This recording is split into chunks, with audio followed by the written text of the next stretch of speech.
Shalom, selamat pagi semuanya.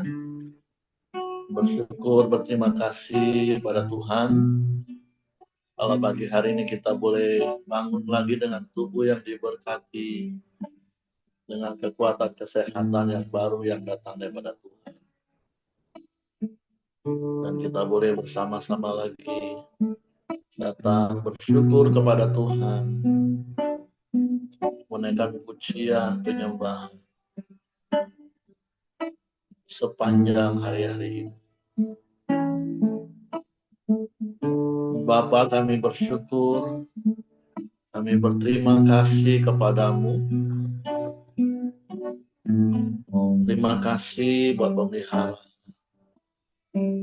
penjagaan, penyertaan di sepanjang umur hidup. Engkaulah Tuhan pengharapan kami. Engkaulah Tuhan perlindungan kami. Suatu pagi hari ini kami datang dengan hati yang bersyukur kepadamu. Menaikkan pujian, penyembahan, pegangan hanya kepadamu.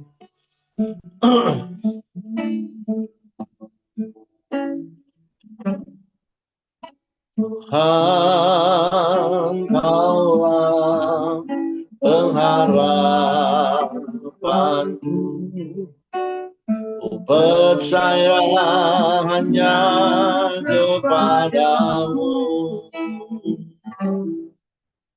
Yesus. Kaulah perlindunganku, Engkau yang selalu ku puji. Tuhan, Kaulah pengharapanku. Ku percaya hanya kepadamu, Yesus. Kaulah perlindunganku, Engkau yang selalu ku puji. Mulutku penuh dengan pujian kepadamu, ya Yesus Tuhan. Sepanjang hari beri penghormatan kepadamu, ya Allah.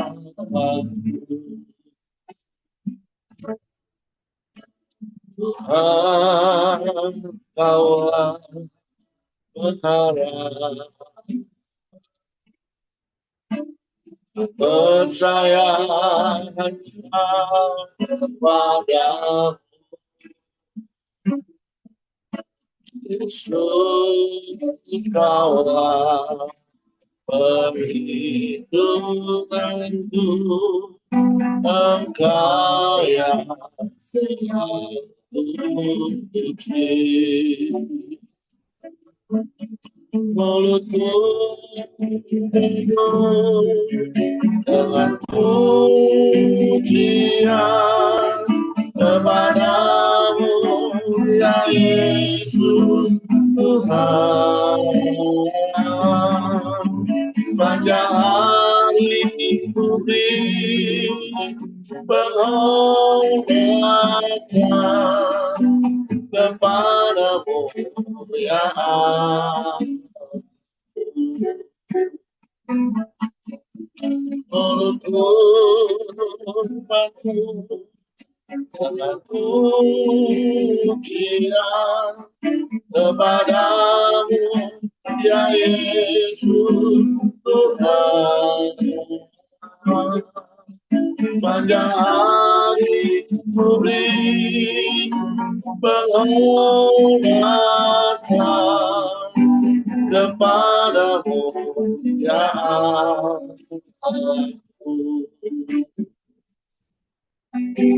kepadamu ya Allah.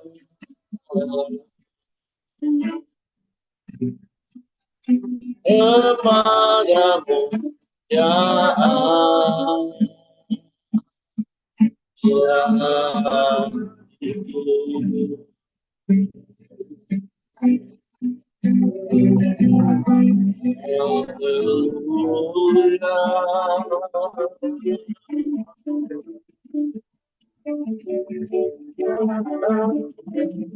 Kami memuji,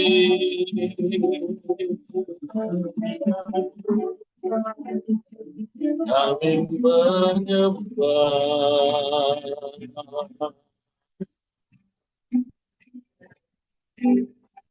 sebab Engkau yang layak dipuji disembah.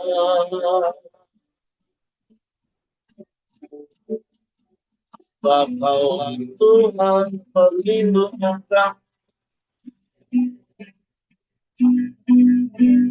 sebab Kau Tuhan pengharapan kami.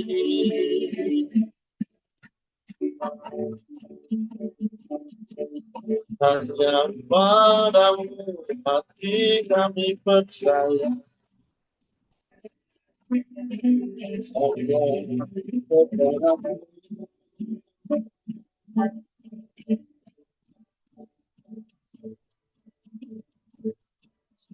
Haleluya.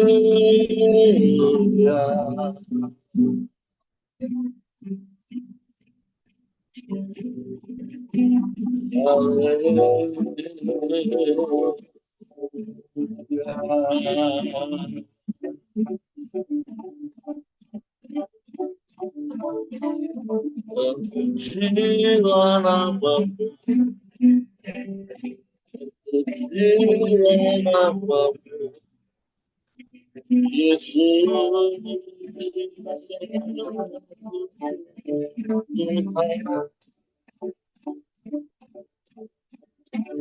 Ya Allah baik, sungguh baik, teramat baik.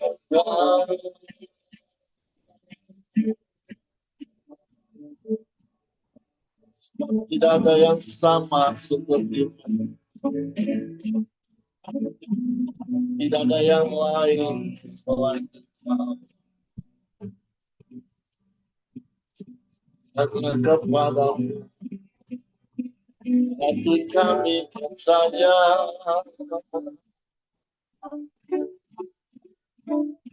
Hanya kepadamu,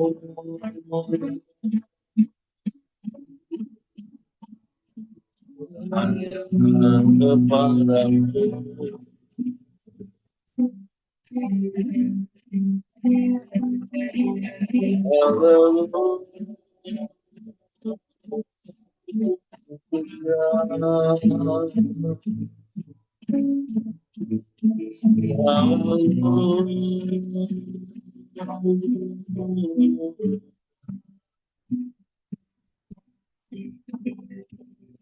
Baik,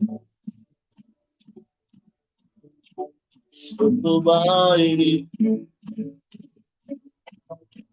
teramat baik.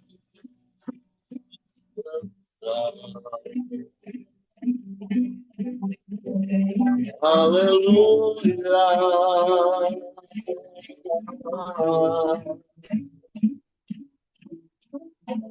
Haleluya.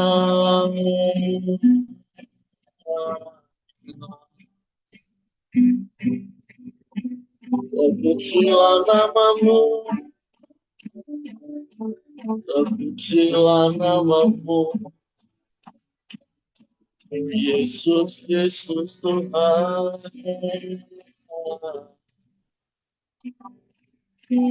Sebab Engkaulah pertolongan kami, Engkau sumber kekuatan bagi kami, Engkau sumber penghiburan bagi kami, Engkau sumber jawaban bagi kami.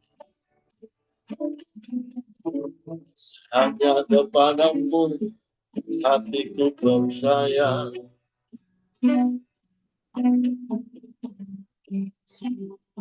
Yesus, Yesus, Yesus, mulialah namamu, mulialah namamu, mulialah namamu, mulialah namamu. Tiada yang sepertimu, tiada yang lain, hanya Engkau. Hanya kepadamu hati kami percaya, hanya kepadamu kami berharap, sebab Engkau Allah yang setia,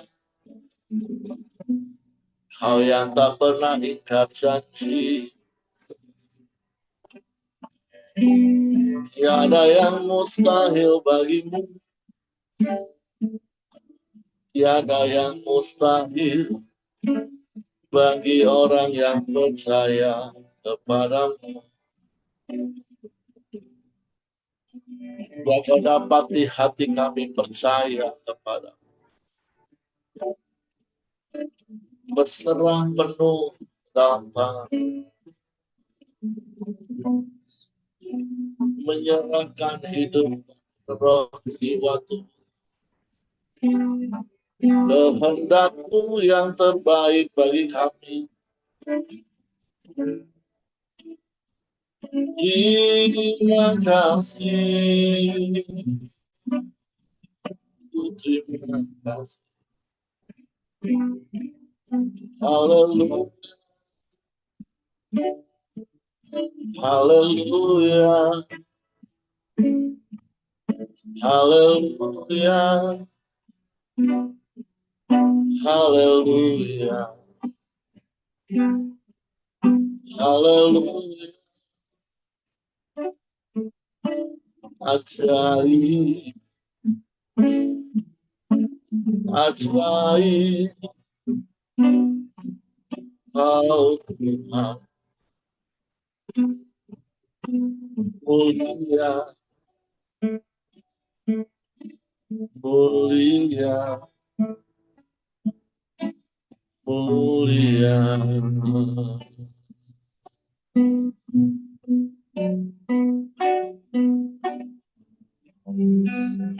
Hanya Engkau, dan hanya di dalam Engkau kami dapatkan semua yang kami perlu.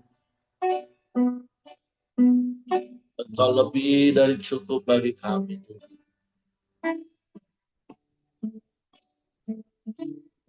Segala perkara dapat kami tanggung di dalam Engkau Yesus Tuhan, yang memberi kekuatan bagi kami. Untuk kami mau terus tinggal di dalam-Mu, melekat padamu. Sebab Engkau Tuhan, sumber segalanya bagi kami. Terima kasih.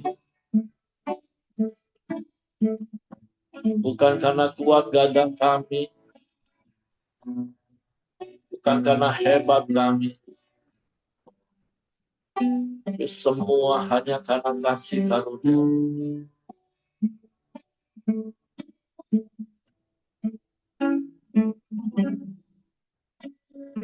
Bukan dengan kekuatanku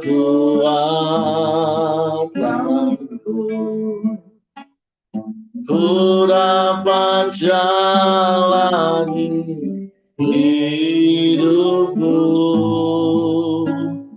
tanpa Tuhan yang di sampingku. Ku tak mampu sendiri,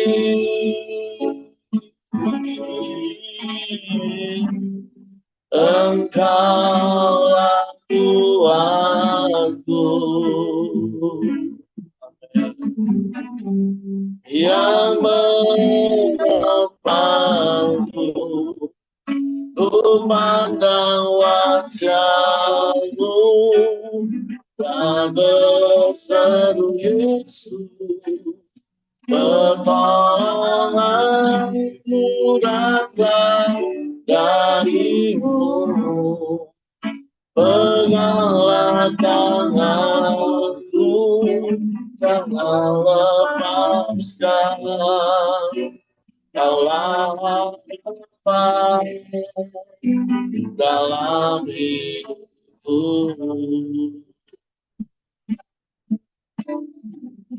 Bukan dengan kekuatan kami, bukan dengan kekuatan, ku dapat jalani hidupku ya tanpa Tuhan yang bisa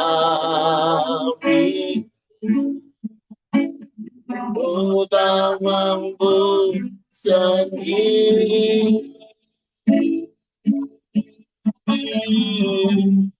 Engkaulah kuatku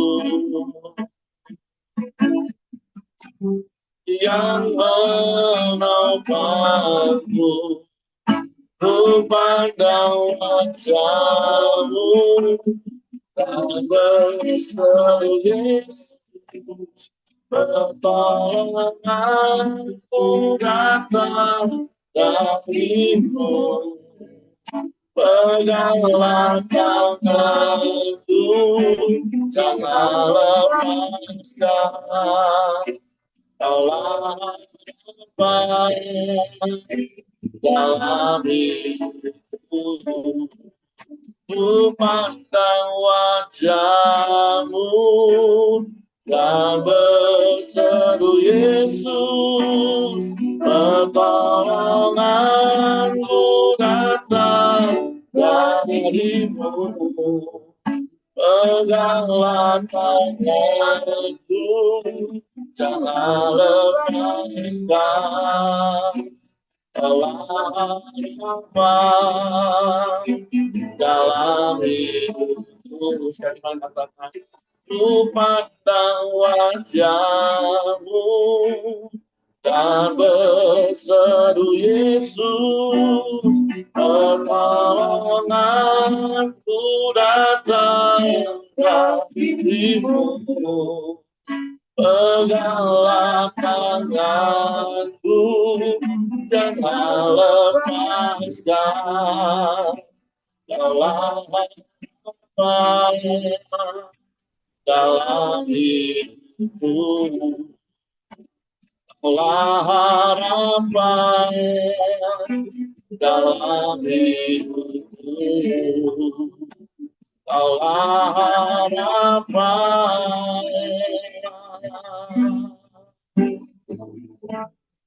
dalam hidupku.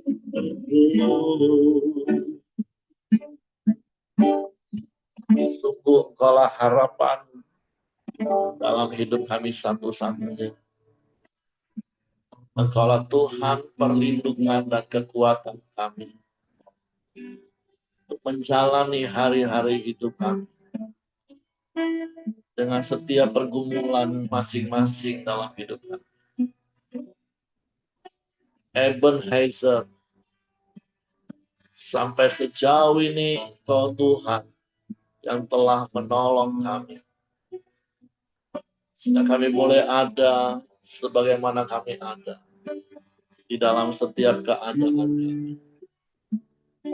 Kami mau tetap bersyukur kepadamu, karena kalau semua dapat kami lewat, bukan karena kuat dan gagah kami, bahkan biar terus pengharapan itu ada dalam hidup kami, membangkitkan gairah dan semangat dalam hidup kami,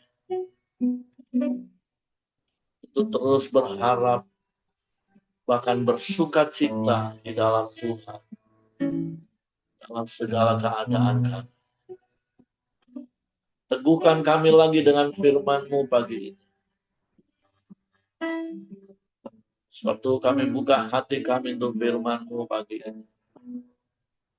Roh Kudus, tolong kami untuk mengerti dan memahami firman. Sehingga kami percaya firman-Mu dan kami melakukannya dalam hidup. Dalam nama Yesus kami sambut firman. Haleluya. Amin. Oke, silakan Kak Joni.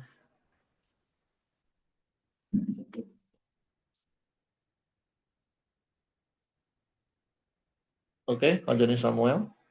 Iya, Pak.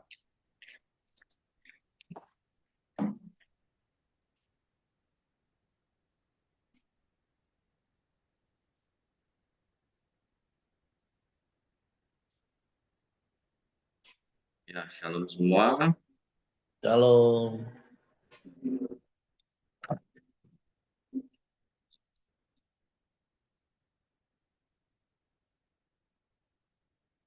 Kita akan masuk di 1 Timotius 3 ya. Ya, saya akan bacakan syarat-syarat bagi penilik jemaat. Benarkah perkataan ini?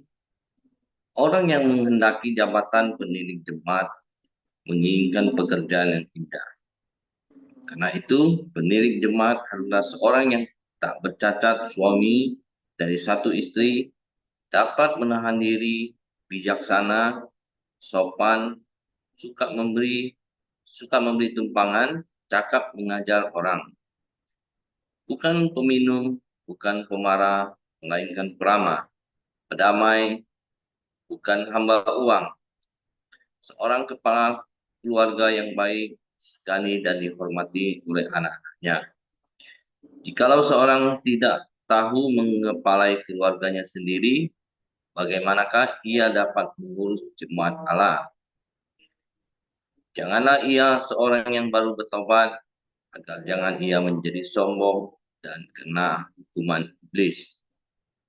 Hendaklah ia juga mempunyai nama baik di luar jemaat, agar jangan ia digugat orang dan jatuh ke dalam jerat iblis. Syarat-syarat bagi diaken.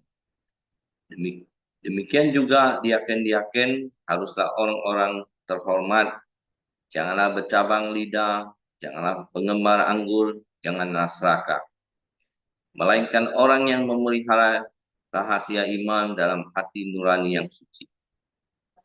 Mereka juga harus diuji dahulu, baru ditetapkan dalam pelayanan itu setelah ternyata mereka tak bercacat. Demikian pula lah istri-istri, hendaklah orang terhormat, janganlah pemina, hendaklah dapat menahan diri dan dapat dipercaya dalam segala hal.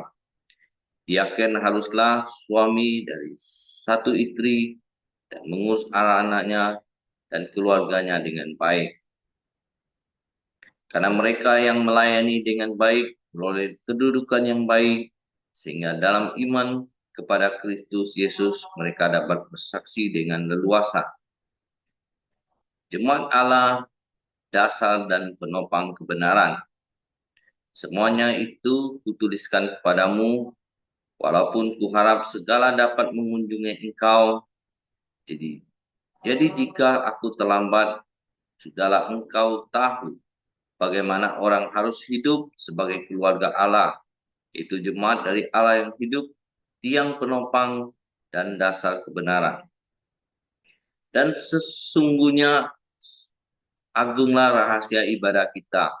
Dia yang telah menyatakan dirinya dan rupa manusia, dibenarkan roh yang menampakkan dirinya pada malaikat-malaikat, diberitakan di antara bangsa-bangsa yang tidak mengenal Allah, yang dipercaya dalam dunia diangkatan dalam kemuliaan. Ya, salam semua. Pagi hari ini kita belajar tentang syarat-syarat penilik jemaat dan syarat-syarat diaken ya, nak. Ya, kalau sekarang nih ya mungkin pemimpin ibadah atau penatua-penatua gitu ya, nak.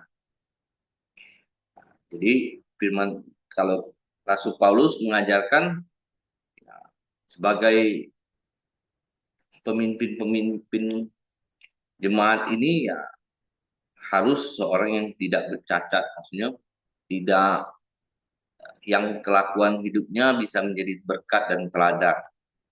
Dan juga diingatkan di sini ya, harus sopan, bijaksana, suka memberi tumpangan, itu cakap mengajar. Jadi ya untuk pemimpin-pemimpin jemaat ini ya mereka harus dipelengkapi. Ya, seperti di gereja kita kan sudah semua jemaat dipelengkapi, diajarin gimana belajar tentang firman Tuhan. Jadi kunci dasarnya ya mereka yang diberi kepercayaan untuk memimpin jemaat ya harus dipersiapkan supaya bisa menjadi berkat bagi orang lain. Jangan sampai jemaat yang baru datang melihat kelakuan pemimpin-pemimpin ini tidak baik. Jadi Rasul Paulus mengajarkan kita untuk memperlengkapi setiap pemimpin-pemimpin supaya lewat kesaksian hidup mereka, mereka boleh menjadi teladan. Dan bagi orang luar juga, ya, kalau melihat pemimpin gereja, ya mereka juga bisa bertobat, bisa percaya sama Tuhan gitu kan. Jadi kalau saya belajar di firman Tuhan hari ini ya syarat-syarat yang Rasul Paulus katakan itu ya sebenarnya sih syarat-syarat umum gitu. Di masyarakat juga diberlakukan hal-hal seperti itu gitu. Nah, jangan kita apalagi di gereja kan, nah, di gereja ya diwajibkan pemimpin-pemimpin ya harus hidup menjadi teladan.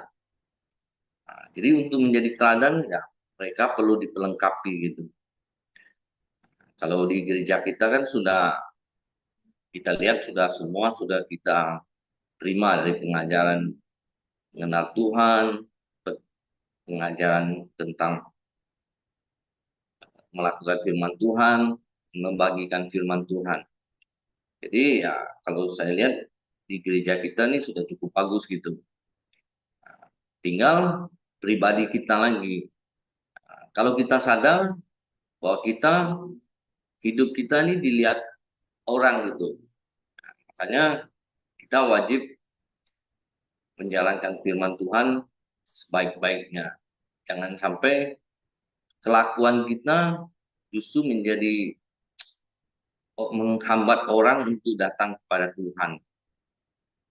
Jadi inti dari firman Tuhan hari ini sebagai pemimpin ataupun sebagai jemaat kita wajib belajar mengenal Tuhan dengan baik dan melakukan firman Tuhan dengan baik gitu. Supaya lewat hidup kita orang-orang boleh mengenal Tuhan. Jadi mungkin ya cukup sederhana hari ini kita disuruh belajar menjadi berkat.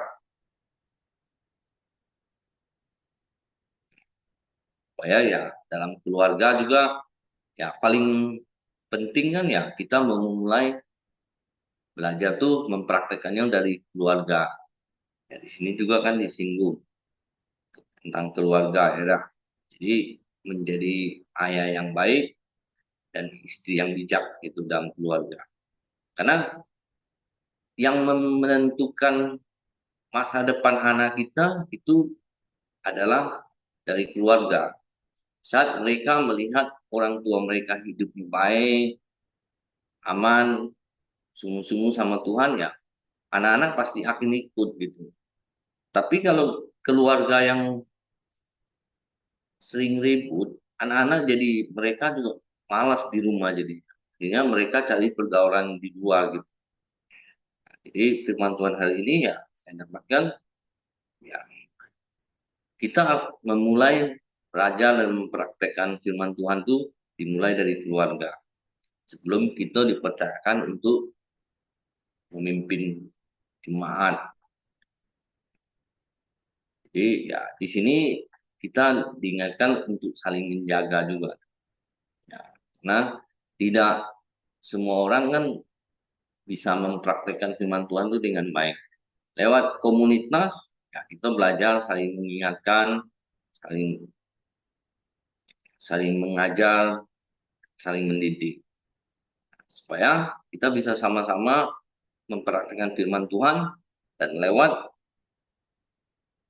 hidup kita orang lain bisa melihat dan mereka boleh percaya sama Tuhan. Ya, mungkin ini yang bisa saya bagikan. Saya kembalikan ke Pak Eri.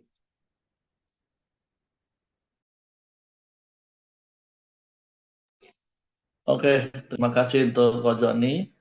Jadi pagi hari ini ya Paulus menitipkan pesan kepada Timotius kalau dia pergi ke sidang-sidang jemaat yang dikunjungin, tetap untuk mengangkat, memilih dan mengangkat orang-orang yang ditetapkan jadi penilik dan diaken. Ya, penilik itu penatua, pemimpin gereja lokal pada waktu itu. Dan kalau diaken itu orang-orang yang mengurusi pelayanan meja. Kalau Bapak Ibu masih ingat di Kisah Para Rasul, karena rasul-rasul mau lebih fokus kepada doa dan pengajaran firman, sehingga ada jemaat yang merasa pelayanan meja dalam hal ini bicara kebutuhan hari-hari para janda mereka banyak yang diabaikan, sehingga kita baca waktu itu diangkatlah 7 orang menjadi diaken.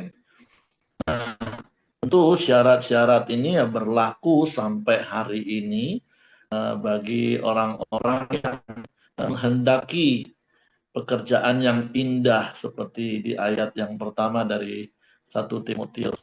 Nah, seperti nilai yang ada di pelita, ya sebenarnya kita bukan mengejar posisi tetapi fungsi. Berbeda dengan orang dunia yang mengejar posisi. Tapi kalaupun orang mau mengejar posisi, ya syaratnya harus jelas dipenuhi. Seperti yang sudah katakan, suami istri,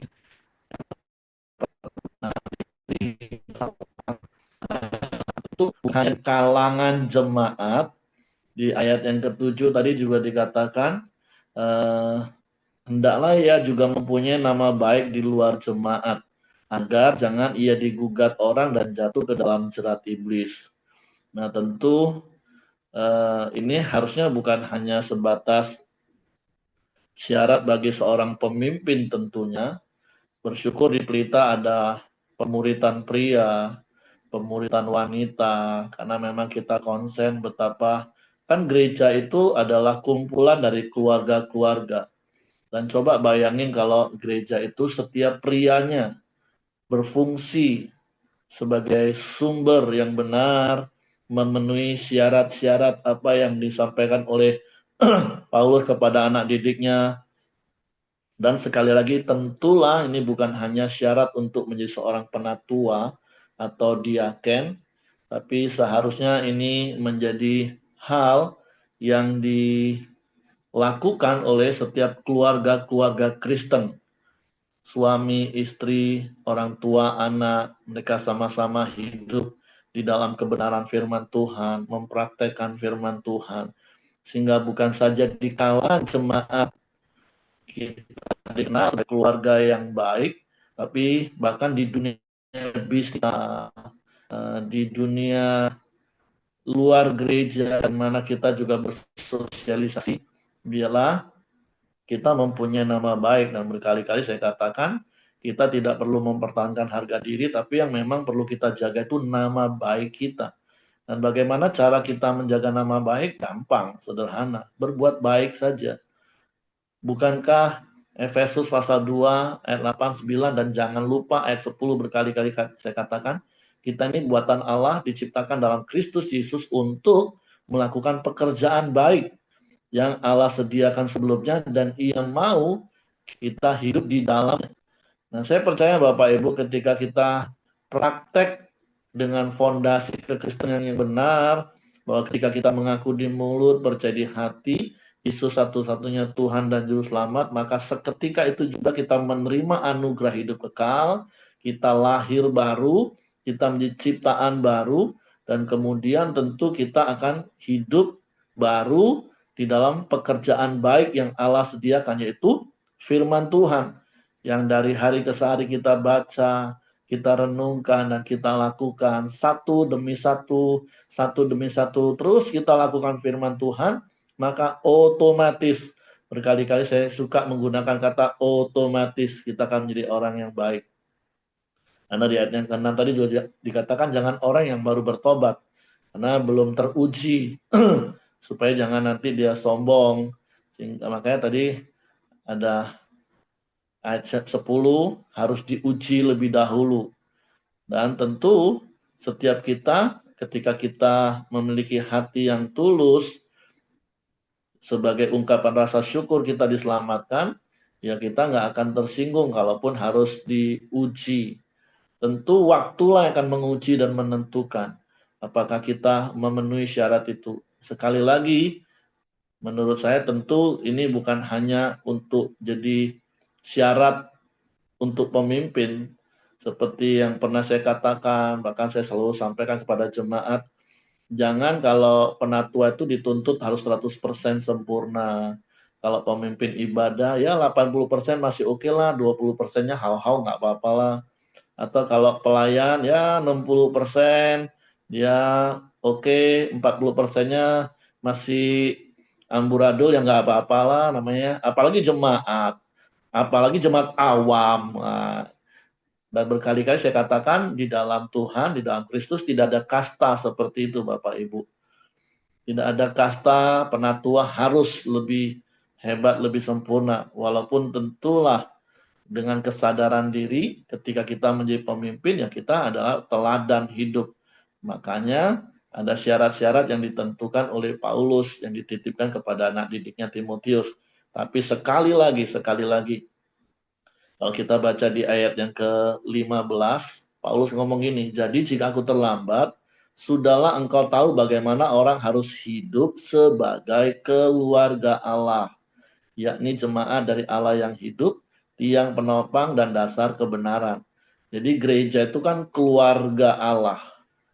Dan tentu yang namanya keluarga Allah, gereja yang saya katakan tadi itu adalah terdiri dari keluarga-keluarga yang seharusnya setiap keluarga itu memenuhi apa yang Tuhan mau sejak semula. Waktu kita menerima kasih karunia, kita diselamatkan, Allah mau kita tinggal dalam pekerjaan baik. Setiap pria yang bertobat, akhirnya dia menjadi seorang suami yang baik, menjadi seorang ayah yang baik. Maka seperti tadi yang saya katakan, ya bersyukurlah ada camp pria, ada pemuritan pria. Saya sangat diberkati, ada banyak sisi kurang saya, yang saya pikir waktu itu saya sudah baik, saya sudah benar, jadi hamba Tuhan, tapi ternyata masih ada hal-hal yang enggak benar menurut standar Alkitab. Justru mungkin agak terbalik, di depan jemaat kayaknya kelihatan saya baik, tapi justru di rumah hubungan dengan anak bisa rusak. Nah, tetapi sekali lagi, mari bersama-sama kita bertumbuh. Sempurna, belum ada yang sempurna di antara kita. Tapi paling tidak mari terus kita bertumbuh. Seperti tema kita 2 bulan ini, dipulihkan untuk bertumbuh. Dan saya percaya berkali-kali saya harus katakan bertumbuh itu otomatis Bapak Ibu. Yang perlu kita jaga itu adalah hati kita. Hati yang terus menjadi tanah yang subur, sehingga setiap benih firman yang ditabur itu pasti berbuah. Benih firman mengampuni ditabur, ya kita akan menjadi orang yang mengampuni. Benih firman Tuhan sabar, kita akan menghasilkan buah sebagai orang yang sabar. Suka memberi, kita akan bertumbuh dan berbuah menjadi orang yang suka memberi. Kita bukan pemarah tapi peramah, pendamai, bukan hamba uang. Nah, tentu ini kan sebenarnya benih-benih firman yang diajar, yang ditabur. Nah, tinggal mari jaga hati kita supaya tanah hati kita tetap di tanah yang subur. Dan saya percaya ketika tanah hati kita tanah yang subur, maka semua benih firman yang ditabur, yang kita dengar setiap hari seperti koram Deo seperti ini, kita renungkan, maka dia akan menghasilkan buah pada musimnya. Seperti Mazmur 1 ayat 3 katakan. Yaitu ketika situasi di sekeliling kita bergoncang seperti hari-hari ini, ya buah keyakinan, buah iman, tidak khawatir, itu akan tumbuh hari-hari ini. Atau ketika ada gesekan-gesekan, maka buah kesabaran itu akan muncul musimnya dalam hidup kita. Jadi mari Bapak Ibu sekali lagi, tentu apa yang disampaikan oleh Paulus kepada anak didik Timotius ini bukan hanya syarat bagi pemimpin dan kita membuat kasta-kasta di dalam hierarki keluarga kerajaan Allah, enggak seperti itu. Sekali lagi, kita semua sama di mata Tuhan. Kalaupun ada yang namanya pemimpin itu kan supaya ada yang memberikan arahan. Itu saja sih lebihnya pemimpin menurut saya Bapak Ibu. Tapi kalau dalam hal karakter itu tidak ada kasta, tidak ada perbedaan, tidak ada tuntutan pemimpin harus sempurna. Dan kalau jemaat boleh asal-asalan, enggak seperti itu. Tapi mari sama-sama kita terus bertumbuh dengan cara kita menjaga hati kita menjadi tanah yang subur, sehingga setiap benih firman yang ditabur, itu akan menjadi buah yang muncul dalam bentuk karakter dalam hidup kita. Karakter-karakter seperti apa yang disampaikan oleh Paulus kepada anak didiknya Timotius hari ini. Dan sekali lagi bukan hanya di dalam kalangan keluarga Allah dalam gereja, tapi sampai di luar, di mana kita berbisnis dengan orang yang kenal Tuhan, mereka juga mengenal kita, memiliki nama baik, dan tentulah supaya Tuhan dipermuliakan. Itulah rahasia agung ibadah kita, kata firman Tuhan. Supaya kita ini, ayat terakhir katakan, dan sesungguhnya agunglah rahasia ibadah kita. Dia yang telah menyatakan dirinya dalam rupa manusia, dibenarkan dalam roh, yang menampakkan dirinya kepada malaikat-malaikat, diberitakan di antara bangsa-bangsa yang tidak mengenal Allah, yang dipercayai di dalam dunia, diangkat dalam kemuliaan. Dan tentu hal ini bukan hanya untuk Yesus, Bapak Ibu. Bukankah kita mau seperti Yesus? Supaya kita juga diberitakan di antara bangsa-bangsa yang tidak mengenal Allah, terus dipercayai di dunia. Bukan cuma di gereja kita dipercaya, menjadi orang kepercayaan. Tapi di dunia luar kita juga menjadi orang yang dapat dipercayai. Sehingga kita diangkat dalam kemuliaan. Karena itu kan goal kita di dalam kekristenan, menjadi serupa dengan Kristus. Mengalami apa yang disampaikan oleh Paulus di dalam ayat yang ke-16. Itulah agung rahasia ibadah kita. Jadi kita rajin ibadah, tujuannya ya ini Bapak Ibu, menjadi seperti Yesus. Yang diberitakan di antara bangsa-bangsa yang tidak mengenal Allah, yang dipercaya dalam dunia, dan diangkat dalam kemuliaan. Dan itu sekali lagi bukan berlaku hanya untuk Yesus, tapi juga untuk kita. Ketika kita mempraktekkan firman Tuhan. Kita jaga hati kita, benih firman ditabur dan bertumbuh, maka pastilah di antara bangsa-bangsa yang tidak mengenal Allah, kita akan jadi orang yang dapat dipercaya. Kita akan dikenal sebagai orang yang baik. Dan tentulah nama Tuhan dimuliakan dalam hidup kita. Oke, itu saja yang saya tambahkan. Silakan Bapak Ibu, kalau ada hal yang mau ditambahkan. Kalau tidak ada, saya kembalikan kepada Coach Joni. Silakan. Siapa yang bertugas doa hari ini? Oh, Coach Acin ya. Oke. Kita doakan seperti apa yang kemarin saya kirim ya. Kita doa untuk C. Dorcas. Oke, mari kita bersatu dalam doa pagi ini. Bapa, kembali kami bersyukur Tuhan dan terima kasih padamu Tuhan pada pagi ini Tuhan.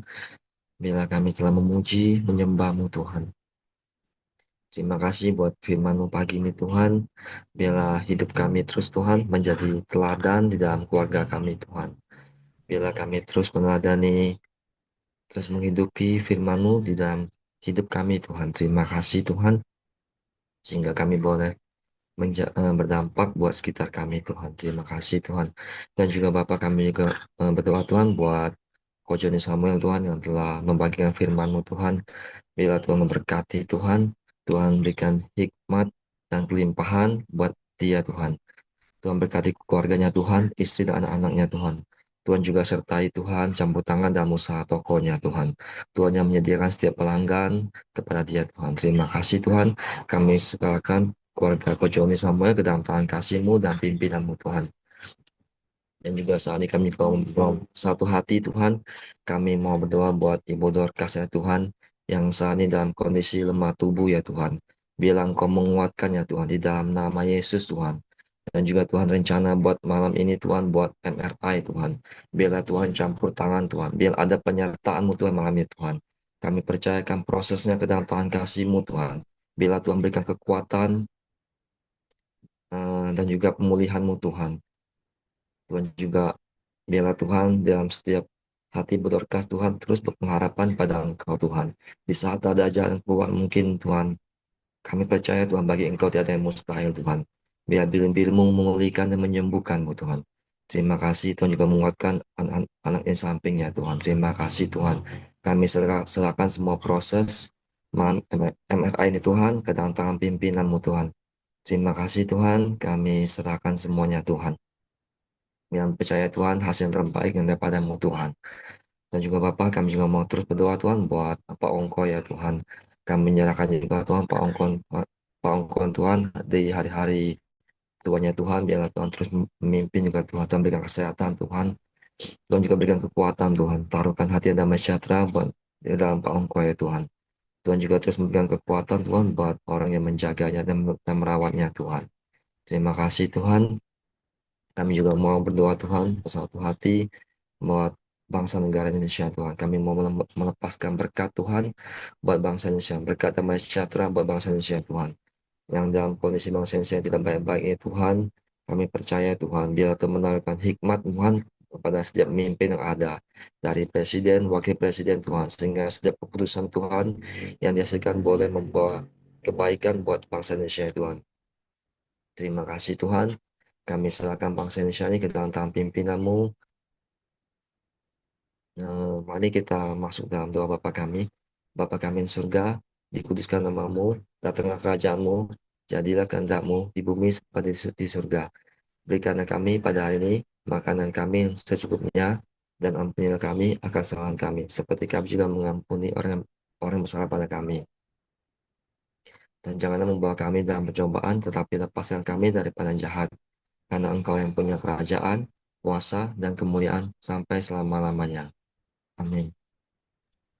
Tuhan, terima kasih buat penyertaan dan perlindungan-Mu pada kami. Serahkan setiap aktivitas, kegiatan kami Tuhan hari ini. Bila kasih karunia-Mu, kebaikan dan kemurahan-Mu menyertai setiap langkah kami hari ini. Hidup kami boleh menjadi teladan dan berkat bagi banyak orang. Dalam nama Yesus kami bersyukur dan berdoa.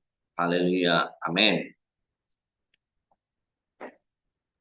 Oke, semangat pagi, selamat beraktivitas, dan Tuhan Yesus memberkati kita.